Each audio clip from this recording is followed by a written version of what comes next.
अब हम लोग 3.4 का पहला क्वेश्चन डिस्कस करेंगे। पहला क्वेश्चन क्या है कि solve the following pair of linear equation by elimination method and substitution method. 3.3 exercise में हम लोग सब्स्टिट्यूशन मेथड को पढ़ चुके हैं, तो दोबारा से नहीं करेंगे, ये आप लोगों को करना है। अगर कोई डाउट होगा तो कमेंट सेक्शन में कमेंट कीजिएगा, हम उसको सॉल्व करके दोबारा से वीडियो अपलोड कर देंगे। फिलहाल अभी हम एलिमिनेशन मेथड पे डिस्कस करेंगे। एलिमिनेशन मेथड के लिए करना क्या है, सबसे पहला हम लोगों का जनरल इक्वेशन क्या होता है, ax plus B Y plus C equal to 0। पर हम लोगों को अगर एलिमिनेशन मेथड करना है तो ये c को इधर नहीं रख करके हम RHS में रखेंगे। ये फॉर्म में ला करके अगर हम रखें तो एलिमिनेशन मेथड में आसानी होगा। ठीक है, एलिमिनेशन मेथड है क्या वो समझते हैं। सबसे पहला एलिमिनेशन मेथड में हम लोगों को करना ये होता है कि x का या फिर y का वैल्यू को यानी कि कोफिशिएंट को इक्वल करते हैं। सबसे पहले देखते हैं हम लोग का इक्वेशन 1 जो दिया हुआ है वो है x plus Y is equal to 5 और दूसरा इक्वेशन दिया हुआ है 2x minus 3y is equal to 4। अगर हम देखें तो यहाँ पे 3 कर दे अगर तो ये दोनों सेम हो सकता है, अगर यहाँ पे 2 कर दे तो ये दोनों सेम हो सकता है। तो सबसे पहला काम यही होगा, तो हम सबसे पहले इस इक्वेशन को 3 से मल्टीप्लाई कर देते हैं y को सेव करने के लिए, और इसको किसी से भी मल्टीप्लाई नहीं किया, बस ऐसे ही 1 लिख दिए हैं। तो अगर हम इसको मल्टीप्लाई करते हैं तो 3 को x से मल्टीप्लाई करेंगे तो 3x हो जाएगा, और 3 को y से करेंगे तो 3y हो जाएगा, और 3 को 5 से करेंगे तो 15 हो जाएगा। ठीक है, उसके बाद 1 से जैसा है वैसा ही रहेगा। इसके बाद का काम होता है साइन को चेंज करना। अगर वो सेम साइन में हो तो, अगर ये सेम साइन में नहीं है, अपोजिट साइन में है, तो साइन चेंज करने की ज़रूरत नहीं है, बस एडिशन करते हैं। तो ये दोनों कैंसिल हो जाएगा, ये 3 और 2 5x हो जाएगा। 5x इज इक्वल टू इधर से 15 प्लस 4 19 हो गया। ठीक है, तो x का वैल्यू कितना मिल गया 19, ये 5 अगर नीचे जाएगा तो x इज इक्वल टू 19/5 हो गया। अब ये जो x का वैल्यू मिला है इसको किसी में भी पुट कर सकते हैं। Put x is equal to 19/5 in 1 में ही पुट करते हैं। 1 है क्या, x plus Y is equal to 5 है, तो x plus Y is equal to 5, x के जगह पे 19/5 plus Y is equal to 5, then y is equal to 5, ये माइनस हो जाएगा उधर जाके। देन सॉल्व करते हैं अगर तो ये 5 को 5 से डिवाइड 1 से डिवाइड किया 5 इंटू 5 25 माइनस 19 यानी कि 6/5। तो फाइनल आंसर हम लोगों का है x is equal to 19/5, y is equal to 6/5। ये सब्स्टिट्यूशन मेथड से आप लोगों को करना है, हम सिर्फ एलिमिनेशन मेथड बता रहे हैं इसलिए क्योंकि सब्स्टिट्यूशन मेथड पिछले एक्सरसाइज में बता चुके हैं। और ध्यान ये रखना है कि 3.3, 3.4 और 3.5 सब में पहला क्वेश्चन आ रहा है, वर्ड प्रॉब्लम को छोड़ दिया गया है, तो हम लोग भी उतना ही करेंगे जितना सिलेबस में आ रहा है। ठीक है, तो हम लोग दूसरे क्वेश्चन की तरफ बढ़ते हैं एलिमिनेशन मेथड का।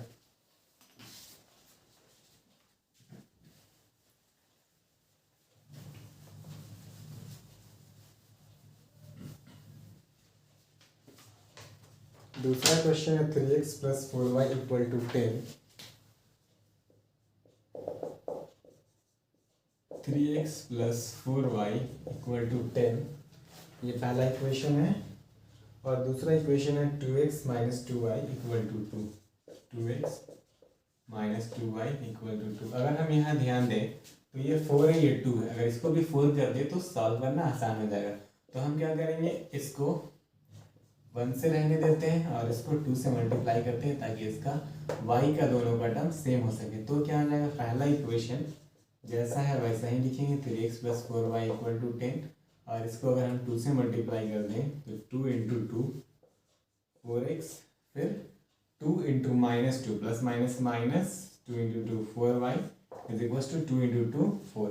ठीक है, तो इसके बाद क्या होता है, साइन चेंज करना कब, जब सेम साइन में हो। यहाँ पे अपोजिट साइन में है, साइन चेंज करने का कोई ज़रूरत नहीं है, सिंपल से ऐड करेंगे तो ये प्लस माइनस कैंसिल, ये 4 और 3 7x इज इक्वल टू 10 और 4 14 हो गया। तो x इज इक्वल टू 14/7 यानी कि 2, तो x जो है वो 2 आया। अब यही x का वैल्यू को इक्वेशन 1 या इक्वेशन 2 किसी में भी पुट कर देंगे y के लिए। तो पुट करते हैं, पुट x इन इक्वेशन 1, तो इक्वेशन 1 है क्या, 3x + 4y = 10 है।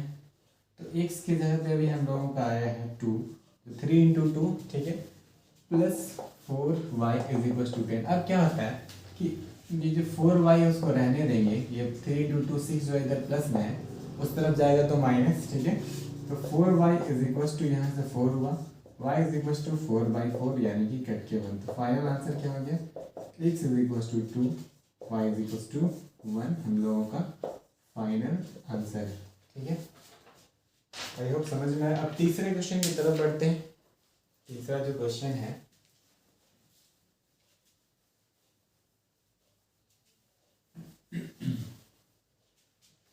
वो है 3x - 5y - 4, 3x - 5y - 4 = 0 and ये पहला इक्वेशन।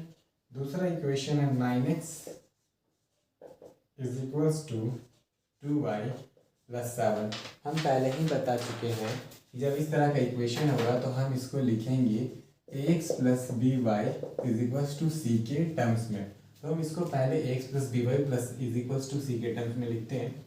तो पहला जो इक्वेशन है वो हो जाएगा 3x - 5y = 4, और यहाँ बस 2y को इस तरफ कर लें तो दूसरा जो इक्वेशन है वो हो जाएगा 9x - 2y = 7। ये अपना इक्वेशन 1 था, ये इक्वेशन 2 था। अब देखेंगे किसको सेम कर सकते हैं। अगर हम इन दोनों का बात करें तो इन दोनों का कॉमन जो मल्टीपल आएगा आगे वो 10 होगा, फर्स्ट कॉमन मल्टीपल। तो इसको भी 10 लाने की कोशिश करेंगे, इसको भी। तो ये 5 को 10 लाने के लिए हम 2 से मल्टीप्लाई करेंगे और 2 को 10 लाने के लिए 5 से मल्टीप्लाई करेंगे। तो 2 से जब हम मल्टीप्लाई करते हैं तो ये पूरा मल्टीप्लाई होगा, 2 × 3 6x - 2 × 5 10y = 2 × 4 8 हो गया। ये हो गया पहला इक्वेशन मल्टीप्लाई करने के बाद। अब दूसरा 5 से मल्टीप्लाई करना है तो 5 × 9 45x 5 × 2 10y = 5 × 7 35। अब क्या बोले थे, साइन अगर सेम है तो साइन को चेंज करना है। ये प्लस में है तो माइनस, ये माइनस में है तो प्लस, ये प्लस में है तो माइनस। ये दोनों हो गया कैंसिल। 45 में से 6 माइनस करेंगे तो 39 हो जाएगा, 39x, बट साइन नेगेटिव होगा क्योंकि बड़े नंबर पे माइनस साइन है, ठीक है। = अगर हम 35 में से 8 माइनस कर दें तो यहाँ 27 बचेगा माइनस पे, ये माइनस कैंसिल। तो x = होता है 27/39। 3 के टेबल से देखें तो 9 टाइम्स में 27, 13 टाइम्स में 39। तो ये जो है इसका फाइनल आंसर जो है वो हो जा रहा है x = 9/13, ठीक है। अब यही वैल्यू को हम इक्वेशन 1 या 2 किसी में भी पुट कर सकते हैं। तो हम इक्वेशन 1 लेते हैं, पुट x = 9/13 इन इक्वेशन 1, ठीक है। इक्वेशन 1 है क्या अपना, इक्वेशन 1 है 3 × x की जगह पे 9/13 - 5y = 4। हम लोगों को y फाइंड करना। अगर हम इसको सॉल्व कर दें तो 9 × 3 27/13, 4 को इधर कर लेते हैं -4 = 5y। ये 1, ये 13, ये 27 - 13 × 4 52 = 5y। तो ये हो गया 5y = 52 से अगर हम 27 माइनस करें तो कितना बचेगा, 12 - 7 5, उसके बाद फिर 4 - 2 2 -25/13। तो y = हो गया -25/13 × 5, ये 5 से 5 टाइम्स में कैंसिल। तो फाइनल y का जो आंसर है वो होता है -5/13, ठीक है। तो इसलिए x का वैल्यू जो है वो हो गया था 9/13 और y का वैल्यू था -5/13। ये हम लोगों का फाइनल आंसर है, ठीक है। अब नेक्स्ट क्वेश्चन की तरफ बढ़ते हैं, क्वेश्चन नंबर 4। क्वेश्चन नंबर 4 जो है वो इस क्वेश्चन का, क्वेश्चन नंबर 1 का आखिरी क्वेश्चन है और इस एक्सरसाइज में इतना ही क्वेश्चंस है जो एग्जाम के लिए सिलेबस में रखा गया है। इसका मतलब ये है कि 4 क्वेश्चन है जो एलिमिनेशन मेथड से, 4 क्वेश्चन है जो सब्स्टिट्यूशन मेथड से है, 4 क्वेश्चन है जो क्रॉस मल्टीप्लिकेशन मेथड से। टोटल 12 क्वेश्चन में चैप्टर खत्म कर दिया गया और ये काफ़ी इम्पॉर्टेंट है और इसका ज़रूरत पड़ेगा आपको आगे के क्लासेस में। तीनों मेथड में से जो एक अच्छा लगेगा वो आपको लेके चलना है आगे 11th क्लास में 12th में सब में काम देगा। तो नेक्स्ट जो आखिरी क्वेश्चन है इसका वो है x/2 + 2y/3 is equals to -1। ये पहला इक्वेशन है और दूसरा इक्वेशन दिया हुआ है x - y/3 is equals to 3। सबसे पहला काम क्या, अगर एलिमिनेशन मेथड करना है तो ax + by is equals to c के फॉर्म में लाना है। हम लोग यही करेंगे सबसे पहले। 2 और 3 का एलसीएम 6 हो गया, तो यहाँ से 3x, यहाँ से 3 2 या 6 2 × 2 4y इज इक्वल्स टू -1। तो ये हो गया 3x + 4y is equals to -1। ठीक है, इक्वेशन सॉरी ये 6 मल्टीप्लाई होगा तो -6 इक्वेशन 1। यहाँ पे हो जाएगा 3x - y/3 is equals to 3, यानी कि 3x - y is equals to 9 equation 2। हम देखेंगे कि किसको कॉमन कर सकते हैं। यहाँ +4 है या -1y है, तो यहाँ अगर हम 4 से मल्टीप्लाई कर दे तो सेम हो जाएगा। तो पहले इक्वेशन को हम वैसे ही रहने देंगे 3x + 4y is equals to -6। दूसरे को हम 4 से मल्टीप्लाई कर देंगे, 4 × 3 12x। ठीक है, 4 को y से किए तो 4y हो गया, माइनस था तो -4y। 4 को 9 से किए तो 9 × 4 36। अब ये दोनों कैंसिल, ये 12 और 3 15x is equals to 36 - 6 30। That means x is equals to 30/15 यानी कि 2। तो x का आंसर हो गया 2। अब यही वैल्यू को पुट करेंगे, पुट x = 2 इन 1 अपना है क्या 3x है + 4y है इक्वल टू -6। 3x की जगह पे 2 + 4y इज इक्वल्स टू -6। तो ये हो गया 4y इज इक्वल्स टू -6।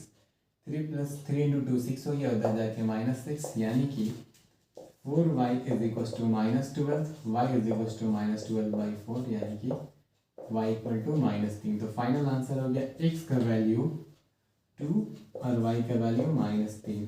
ठीक है, समझ में आया।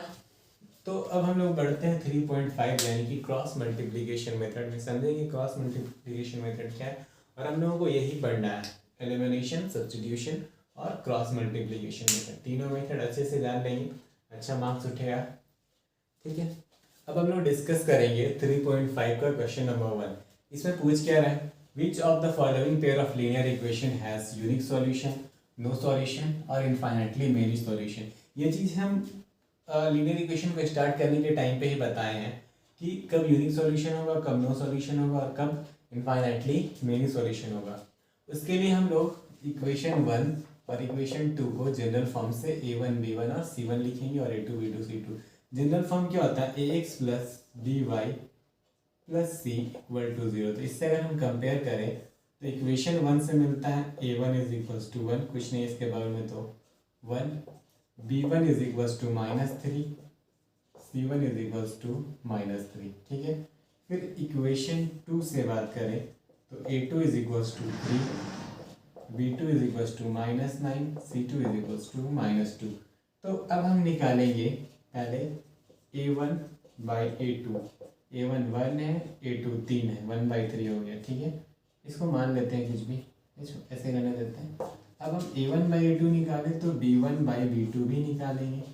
b1 है -3, b2 है -9, ये माइनस माइनस कैंसिल, 3 से 3 1, यानी ये भी 1/3 है। ठीक है, हम बताए थे अगर a1/a2 बराबर हो जाए b1/b2 के, तो यहाँ से दो केस जनरेट होता है कि हो सकता है वो c1/c2 के भी इक्वल हो जाए और हो सकता है वो c1/c2 के इक्वल नहीं हो। तो अभी यहाँ पे a1/a2 और b1/b2 जो है वो बराबर है, तो हम c1/c2 भी निकालेंगे।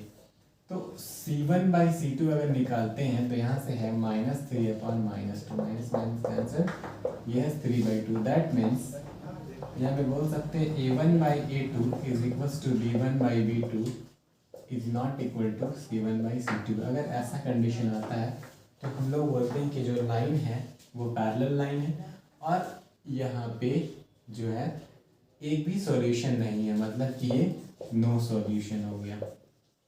ठीक है, ये भी बता देते हैं कि सॉल्यूशन कब होगा, अगर a1/a2 E2 is equals to B1 by B2 हो जाए तो C1 बाई C2 का निकालने का ज़रूरत नहीं है, और यहाँ पे हो जाएगा यूनिक सॉल्यूशन। ठीक है, और अगर A1 by A2 B1 by B2 और C1 बाई C2 तीनों इक्वल हो जाए तो यहाँ पे हो जाएगा इनफाइनाइटली मेनी सॉल्यूशन।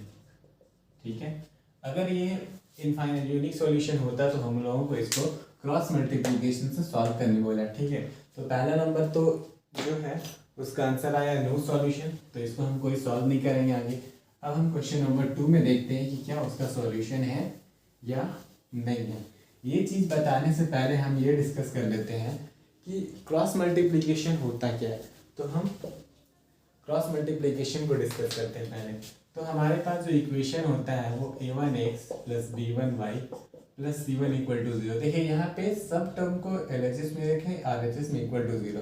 तो जब क्रॉस मल्टीप्लिकेशन करना होगा तो RHS में 0 रखेंगे, अगर एलिमिनेशन करना होगा तो कांस्टेंट टर्म को RHS की तरफ रखेंगे। ये हम लोगों के लिए आसानी होगा ऐसा करने से। तो ये पहला इक्वेशन मान लेते हैं a1x plus b1y plus c1 equal to 0 है, a2x plus b2y plus c2 equal to 0 दूसरा इक्वेशन है। तो x कैसे फाइंड करेंगे, y कैसे फाइंड करेंगे और z कैसे फाइंड करेंगे, इसके लिए हम बताते हैं। हम लोगों को करना ये है कि सबसे पहले x का टर्म लिख देना। x का टर्म अगर हम लिख दें तो x का टर्म अगर लिखते हैं तो x वाला पार्ट को छोड़ देना, x वाला पार्ट इसको छोड़ देंगे, बाकी बचे में क्रॉस मल्टीप्लिकेशन करना है। ठीक है, तो बाकी बचे का कोफिशिएंट जो है पहले वो लिख देते हैं, a1 a2 b1 b2 c1 c2 ये है।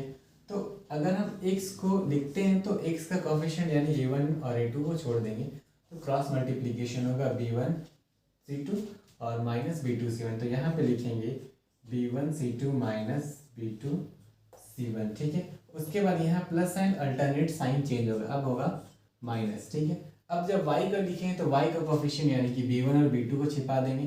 तो क्रॉस मल्टीप्लिकेशन किसके बीच में होना है, अब a1 c2 और a2 c1 के बीच में। तो ये हो गया cross multiplication a1 c2 minus a2 c1। उसके बाद यहाँ प्लस था, यहाँ अल्टरनेट बोले तो माइनस फिर प्लस होना चाहिए।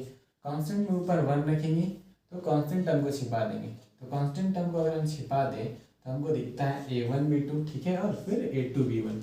तो ये हो गया a1 b2 minus a2 b1। अब हम एक बार इसको कांस्टेंट वाले से इक्वेट करेंगे और इसको भी कांस्टेंट वाले से इक्वेट करेंगे। अगर हम एक एक करके इक्वेट करें, x upon b1 c2 minus b2 c1 is equals to 1 upon a1 b2 minus a2 b1 हो रहा है। ठीक है, तो ये पार्ट ऊपर चल जाएगा तो हो जाएगा x is equals to b1 c2 minus b2 c1 by a1 b2 minus a2 b1। अब हम बात करते हैं y वाले, तो minus y upon a1 c2 minus a2 c1 is equals to 1 upon a1 b2 minus a2 b1। तो minus sign अगर हम यहाँ से हटाना चाहें तो इसका यहाँ से भी माइनस कॉमन कर देंगे।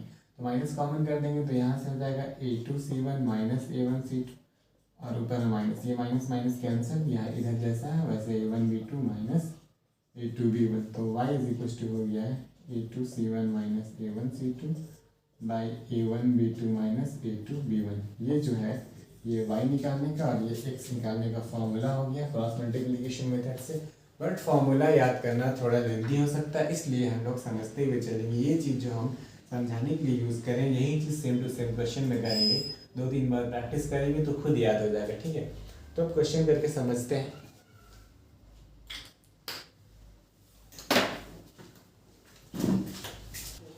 अब डिस्कस करते हैं क्वेश्चन नंबर 2। क्वेश्चन नंबर 2 में सबसे पहले यहाँ फिर वही बोला है कि चेक करना है कि यूनिक सॉल्यूशन है, नो सॉल्यूशन है कि इनफाइनाइटली मेनी सॉल्यूशन है। तो पहले हम करेंगे a1 बाई a2, a1 मतलब x का कोफिशिएंट 2 और ये 3। ठीक है, उसके बाद b1 बाई b2 करेंगे, b1 1 है और ये 2 है। यहीं पे दिख रहा है कि a1 बाई a2 जो है वो b1 बाई b2 के इक्वल नहीं है। इसका मतलब है कि इसका यूनिक सॉल्यूशन है। अगर इसका यूनिक सॉल्यूशन है तो हम लोगों को इसको सॉल्व करना है बाय क्रॉस मल्टीप्लिकेशन मेथड। तो हम इसको इरेज कर रहे हैं और क्रॉस मल्टीप्लिकेशन मेथड से इस क्वेश्चन को समझते हैं। फॉर्मूला समझा चुके हैं। तो a1x b1y और c1 यहाँ से लिखेंगे इक्वेशन 1 से, a2x b2y और c2 इक्वेशन 2 से लिखेंगे। तो सबसे पहला काम ये है कि इसको 2x plus Y minus 5 equal to 0 लिख देंगे और इसको 3x plus 2y minus 8 equal to 0 लिख देंगे, क्योंकि बोले हैं कि क्रॉस मल्टीप्लिकेशन में RHS में 0 रखना है। ठीक है, तो उसके बाद यहाँ से a1 कितना हो जा रहा है 2, b1 हो जा रहा है 1 और c1 हो जा रहा है -5। a1 b1 c1। अब a2 b2 c2 यहाँ से लिखेंगे। a2 हो गया 3, b2 हो गया 2 और c2 हो गया -8। ठीक है, तो सबसे पहले हम क्या बोले थे कि अगर x का टर्म लिखते हैं तो x वाला के कोफिशिएंट को छिपा देना। x लिखें, इसको छिपा दिए, यहाँ b1 c2 यानी कि 1 इंटू -8 माइनस 2 इंटू -5, तो ये हो गया 2 इंटू -5। ठीक है, इज इक्वल टू अल्टरनेट ऊपर में माइनस साइन चेंज करना है, प्लस है तो ये माइनस। इस बार y के कोफिशिएंट को छिपा दिए तो क्रॉस मल्टीप्लिकेशन ऊपर से 2 इंटू -8 माइनस 3 इंटू -5। अब कांस्टेंट टर्म में 1 लिखते हैं बोले थे। अब क्या करना है, इसको छिपा देंगे तो 2 इंटू टू ऐसा, 3 इंटू 1 ऐसा। ठीक है, तो अब एक एक करके सॉल्व करते हैं। ये हो गया x बाई 8 इंटू -1 1 इंटू -8 हो गया, ये minus minus plus 5 into 2 10 is equal to minus y upon 8 into -2 -16 minus minus plus 5 into 3 15, ये 1 अपॉन 2 टू 4 -1 3। तो एक एक बार क्या करना है, एक बार इसको इससे कंपेयर करना है, एक बार इसको इससे कंपेयर करना है। तो ये हो गया x by 10 minus 8 2 is equal to इधर हो गया 1 अपॉन 4 -3 1। ठीक है, जब ये क्रॉस मल्टीप्लाई होगा तो यहाँ से x इक्वल टू 2 मिलता है। अब ये minus y upon -16 plus 1 -1 is equal to 1 upon 1, ये minus minus cancel, y is equal to 1। तो फाइनल आंसर हो गया x is equal to 2, y is equal to 1। ठीक है, क्वेश्चन नंबर अब 3 में आ जाते हैं।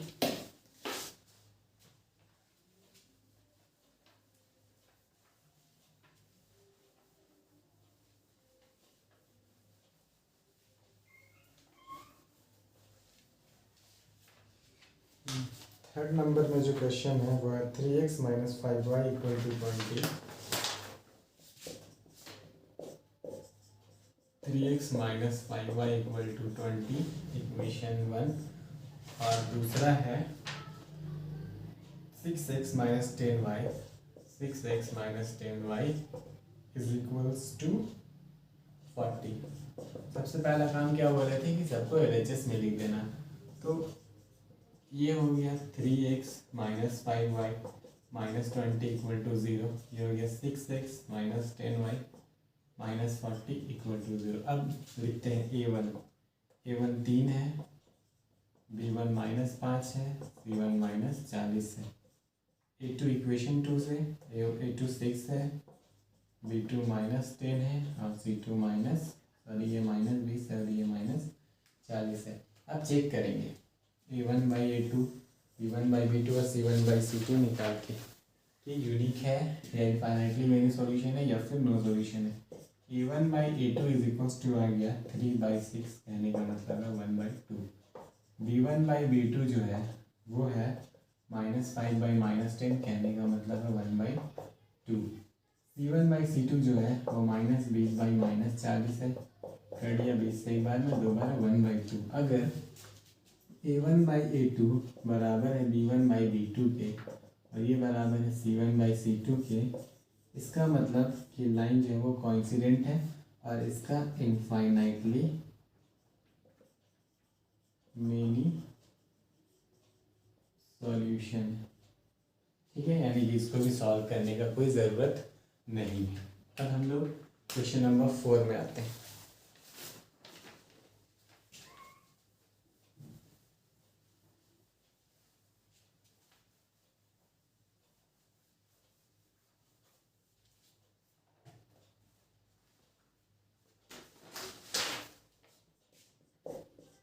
x minus 3y minus 7 equal to 0 और 3x minus 3y minus 15 equal to 0। ये दिख रहा है यहाँ पे।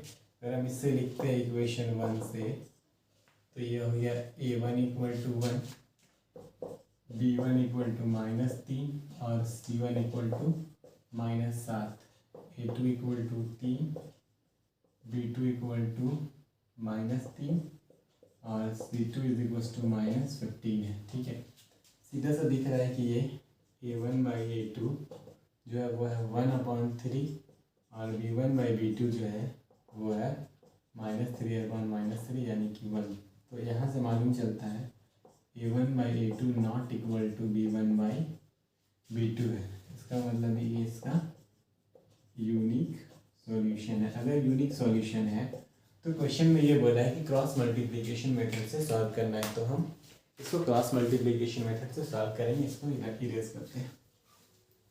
तो सबसे पहले क्या बोले थे, एक्स लिखना है और एक्स के कोएफिशिएंट को छोड़ के क्रॉस मल्टीप्लिकेशन करना है। ये एक्स लिख दिए तो a1 इंटू एक्स का कोएफिशिएंट छूट गया, -3 इंटू -15 हो जाएगा, -3 इंटू -15 -3 इंटू -7 -3 इंटू -7। अब माइनस वाई दिए। ठीक है, अब b1 b2 छूटेगा क्योंकि ये y का कोएफिशिएंट है। तब a1 को -15 से मल्टीप्लाई किए, 1 इंटू -15 माइनस उसके बाद 3 जो वो -7 से मल्टीप्लाई हो गया। अब इधर कांस्टेंट टर्म को 1, कांस्टेंट टर्म को छोड़ दिए तो 1 इंटू -3 इंटू -3 सॉल्व करते आगे। तो ये हो गया x बाई -3 इंटू -15 प्लस 45, ये minus minus plus plus minus minus minus 7 into 3 21 is equal to -y upon -15 plus 7 into 3 21 1 upon -3 plus 9। ठीक है, तो ये हो गया x बाई 5 माइनस 1 4 4 माइनस 2 2 24, ये गया -y बाई 21 माइनस 15 यानी कि 6 और ये 1/6। तो एक बार इसको इससे कंपेयर करेंगे, एक बार इसको इससे कंपेयर करेंगे, तो हम लोग को क्या मिलता है। अगर हम x/24 को कंपेयर करते हैं 1/6 से, तो x इज इक्वल टू 24/6 यानी कि x इक्वल टू 4। अगर यही चीज़ y के लिए करें तो -y/6 इज इक्वल टू 1/6 है, 6 cancel, y is equal to -1 यानी कि फाइनल आंसर है x equal to 4 y equal to -1। ठीक है, अब एक आखिरी क्वेश्चन एक एक्सरसाइज का बचता है इस बार के सिलेबस के हिसाब से, वो हम लोग करते हैं। क्वेश्चन नंबर 3 है जो कि हाँ, इस एक्सरसाइज का इस बार के सिलेबस के हिसाब से आखिरी क्वेश्चन जो है वो है कि इस इक्वेशन को हमको तीनों मेथड से सॉल्व करने बोला है। ठीक है, हम यहाँ पे इसको कोई एक मेथड से सॉल्व कर देते हैं, बाकी 2 मेथड आपके रिवीजन के लिए छोड़ते हैं। ठीक है, तो हम ताकि आपको सिर्फ आंसर मालूम हो सके इसलिए सॉल्व कर दे रहे हैं, लेकिन बाकी 2 मेथड से आपको सॉल्व करना है। तो हम इसको एलिमिनेशन मेथड से सॉल्व करते हैं। अगर एलिमिनेशन मेथड का यूज़ करें जो कि हमको आसान लगता है सबसे ज़्यादा, तो हम यहाँ पे 5 और 2 दोनों का पहला कॉमन मल्टीपल 10 होता है, तो 10 लाने की कोशिश करेंगे। तो यहाँ पे 5 को 2 से मल्टीप्लाई करेंगे और 2 को 5 से मल्टीप्लाई करेंगे, तो 2 इंटू 8 यहाँ पे हो गया 16x, यहाँ पर 10y is equal to 9 into 2 18, और दूसरा हो गया 5 into 3 15x plus 5 into 2 10y is equal to 5 into 4 20। अब साइन चेंज करते हैं, ये माइनस ये माइनस ये माइनस ये कैंसिल, 16 माइनस 15 हो गया x, 18 माइनस 20 हो गया -2 यानी कि x इक्वल टू -2 हो गया। ठीक है, अब हम y का बात करें तो पुट कर देते हैं कहीं पे, put x equal to -2 in equation 1 है क्या, 8x plus 5y is equal to 9 यानी कि 8 into -2 plus 5y is equal to 9, 5y is equal to 9 minus 8 into 2 16, उधर जाके प्लस 16। ठीक है, तो 16 और 9 होता है 25, 5y is equal to y is equal to 25/5 का मतलब है कि 5, इसलिए फाइनल आंसर है x is equal to -2 y is equal to 5। बाकी सब्स्टिट्यूशन और एलिमिनेशन मेथड से आप खुद सॉल्व करेंगे। ठीक है, तो ये एक्सरसाइज यहीं पे ख़त्म होता है। अगर आपको वीडियो पसंद आया तो शेयर कीजिए और चैनल को सब्सक्राइब कीजिए और ज़्यादा से ज़्यादा कमेंट कीजिए